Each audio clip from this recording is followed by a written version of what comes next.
L'homme prend un outil et le dirige vers sa main gauche. À l'instant où il lâche, le robot attrape l'outil. En fait, le client prétendait que le robot avait blessé son chien et demandait à l'assurance une indemnisation. Jacques n'a eu besoin que d'une seule manœuvre pour démasquer leur tentative de fraude. Dans le futur, les robots sont des appareils domestiques indispensables. Tout en servant les humains, ils sont soumis à deux principes fondamentaux. Premièrement, ne jamais blesser un être vivant, ni permettre qu'il se blesse lui-même. Deuxièmement, ne pas se modifier soi-même ou modifier d'autres robots. C'est pourquoi Jacques était certain que le robot attraperait l'outil. Ont-ils vraiment peur d'être blessés?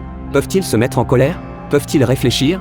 Jacques n'y a jamais cru. Dans un tunnel abandonné, une patrouille découvre un robot de service public. Il devrait être sur un chantier. Pas ici, plus étrange encore. Il était en train de se réparer lui-même, ce qui viole le deuxième principe robotique. Il passe immédiatement à l'action. Mais le robot fait un geste de supplication. Il ne sait pas que c'est précisément ce geste qui renforce la détermination du policier. Car les robots ne devraient pas connaître la peur. Jacques est envoyé par l'entreprise pour enquêter. Il contacte la mécanicienne avec qui il collabore depuis des années. Elle examine les restes du robot et découvre 25 pièces qui ne lui appartiennent pas. Elle informe Jacques qu'elle n'a jamais vu une telle situation, comme si le robot s'était modifié et amélioré lui-même. Mais Jacques préfère croire que quelqu'un l'a modifié illégalement. En suivant les numéros des pièces, il retrace leur origine jusqu'à un robot soudeur. Quand il le trouve, ils échangent un regard à distance. Jacques n'a jamais vu un robot avec un tel regard. Il le suit discrètement et arrive finalement à un conteneur, qui est effectivement rempli de pièces. Quand le robot réalise qu'il a été découvert, il serre étroitement une boîte dans ses mains. Jacques le force à révéler ce qu'il tient, mais il renverse de l'essence, comme s'il avait anticipé ce jour et préparé l'essence à l'avance.